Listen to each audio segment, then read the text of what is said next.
নবীজিকেও ভালোবাসি, মনটা আমার অনেক খুশি। নবীজিকেও ভালোবাসি, মনটা আমার এরে নবীজিকেও ভালোবাসা তৃপ্তি মেটে না। বলো নবীজিকেও ভালোবাসা তৃপ্তি মেটে না গো। যাব আমি সোনা এর যাব আমি সোনার মদিনায়। বলো যাব আমি আমার মনের জল্পনা কল্পনা। নবী যাব আমি সোনা নবীর প্রেমে এত জাদু, ডাকিলে মনে হয় মধু। নবীর প্রেমে এত জাদু, ডাকিলে মনে হয় মধু। এই মধু কোথাও মেলে না। বলো এই মধু না গো। যাব আমি সোনা, আরো জোরে বলেন যাব আমি সোনা রে আমার মনের জল্পনা কল্পনা। নবী যাব আমি সোনা এলাকাবাসীর যত গুনাহ মাফ করে দাও মাবুদ মওলা। ফেনীবাসীর যত গুনাহ মাফ করে দাও মাবুদ মওলা। মাফ করে দাও মাহফিলের উসিলায়। বলো মাফ করে দাও মাহফিলের উসিলায় গো। যাব আমি সোনা রে আমার মনের জল্পনা কল্পনা। নবী যাব আমি। এ দুনিয়ার মুসলমান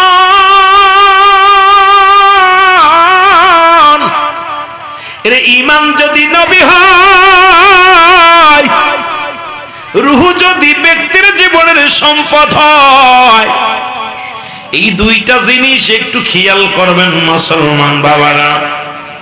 একটু দিলের কান্ডা লাগা শুনবেন। ঈমান যদি নবী হয়, দেখা যায় নবীর ভালোবাসা যাদের অন্তরে নাই তারা কেমন ঈমানদার, দাড়ি টুপি জুব্বা পাগড়ি সবই আছে, কিন্তু রাসূলের মহব্বত যাদের অন্তরে নাই। ঈমানবিহীন আমল যেমন, রূহবিহীন বডি তেমন। ওই রূহবিহীন বডি যেমন মুর্দা হয়ে যায়, মায়েত হয়ে যায়, নবীবিহীন সমস্ত আমল বরবাদ হয়ে যায়। নবীর ইশকের মহব্বত যার অন্তরে নাই, তার ঈমান বলতে কিচ্ছু নাই। নবীর প্রেম ভালোবাসা যার অন্তরে যতটুকু, তার ঈমান বলতে ততটুকু। জোরে জোরে চিল্লায় বলেন ঠিক কিনা। এ মুসলমান গভীর মনোযোগ, মন দিয়া খেয়াল করে শুনে না নাও। এই জন্য নবী বলতেছে, অনেকে বলে নবী আমগার মতো মানুষ গো। নবী বলেন হায়াতি খায়রুল লাকুম, আমার হায়াতের জিন্দেগিটা। সুবহানাল্লাহ বলেন না, আর একটু জোরে নবী বলেন আমার হায়াতের জিন্দেগিটা আমার উম্মতের জন্য কল্যাণকারক। ওফাতি খায়রুল লাকুম, আমার ওফাতটাও উম্মতের জন্য বড় কল্যাণকারক। এখন নবী আসছে, মিলাদুন নবী পায়াও আমরা অনেক খুশি, আবার নবীর ওফাতেও আমরা খুশি, কারণ নবীজি তো উম্মতের জন্য বিদায় নিছে।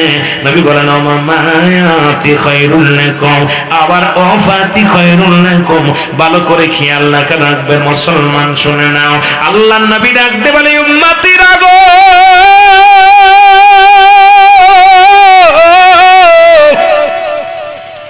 এই দুনিয়ার মধ্যে আমি নবী আগমন করলাম আমার উম্মতের জন্য কল্যাণ শুরু।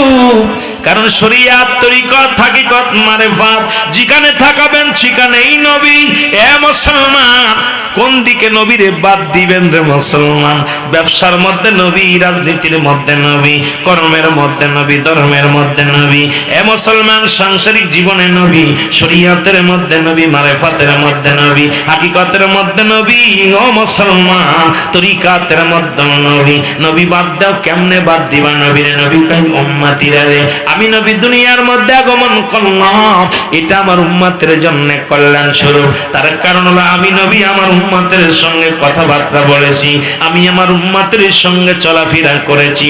এই জন্য আমার দেশের কিছু মাওলানা ভাই কয় নবী আমগার মতো মানুষ। আরে মানুষ শুনে নাও, নবী আমগার মতো নয়। নবীরা হলো গুনাহ থেকে মুক্ত, আমরা গুনায় যুক্ত।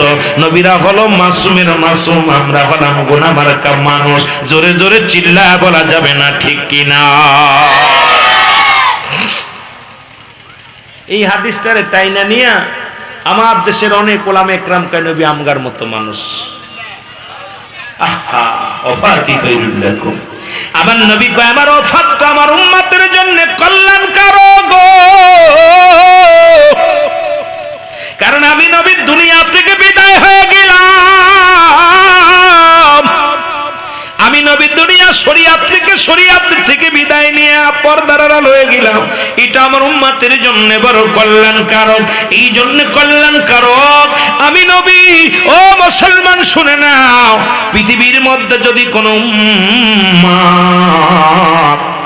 ভালো কর্ম করে, আমি নবী আমার আল্লাহর দরবারে প্রশংসা করি উম্মতের হইয়া, আল্লাহ অমুক গ্রাম অমুক ব্যক্তি নামাজ রোজা হজ যাকাত ইত্যাদি ইত্যাদি ভালো কর্ম করে, আমি আমার মাওলার দরবারে প্রশংসা করি।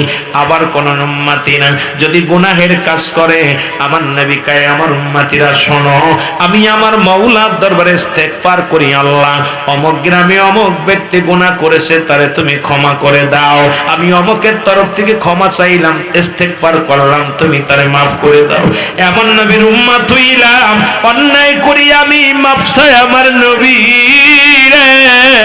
মুসলমান আমার বাবারা দিলের কান্ডা লাগা শুনে নাও, অন্যায় করে ছেলে মাফ চায় বাবা, অন্যায় করে গ্রামের ছেলে মাফ চায় চেয়ারম্যান মেম্বার যাইয়া। আরে আখিরি নবী উম্মত পায় কত খুশি আমরা। ভুল করি আমি ক্ষমা চাই আমার নবী, সেই নবীর পক্ষে থাকার দরকার আছে কিনা? জোরে জোরে চিল্লা বলেন আছে কিনা? মহব্বতের সঙ্গে দুরূদ শরীফ পড়েন আল্লাহুম্মা।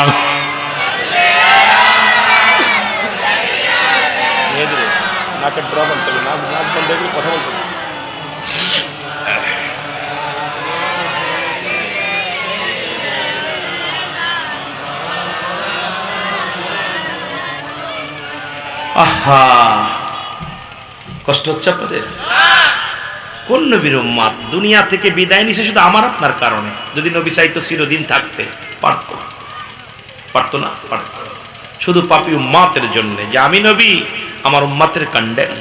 সেই নবীর বিপক্ষে যারা কথা বলে তখনই কলিজার মধ্যে যে লাগে। ও ভাই, কোথায় হাত লাগাও, কোথায় কাল লাগে, কাল লাগো উপমা দাও। নবীর সঙ্গে কোনো তুলনা হয় না, জোরে বলেন ঠিক কিনা? কষ্ট লাগে মাঝে মাঝে। আপনাদের এলাকার নবীর প্রেমের ওয়াজ করা লাগে না, যেহেতু আপনার নবীর প্রেম আপনাদের ভিতরে আছে। নবীর ইশকে যদি না জ্বলতো এখানে এইভাবে বসতেন না। সব বাদ দিয়ে ধুলা বালির মধ্যে, খেড়ের মধ্যে, খড় এর মধ্যে বইয়া গেছেন, কত আরামের বিছনা ফেলায় থুইয়া দামি কাপড় পরে বসে গেছেন। আমার নবীকে ভালোবাসেন, আল্লাহকে গোলামি করেন, আল্লাহর ভালোবাসেন। মদিনা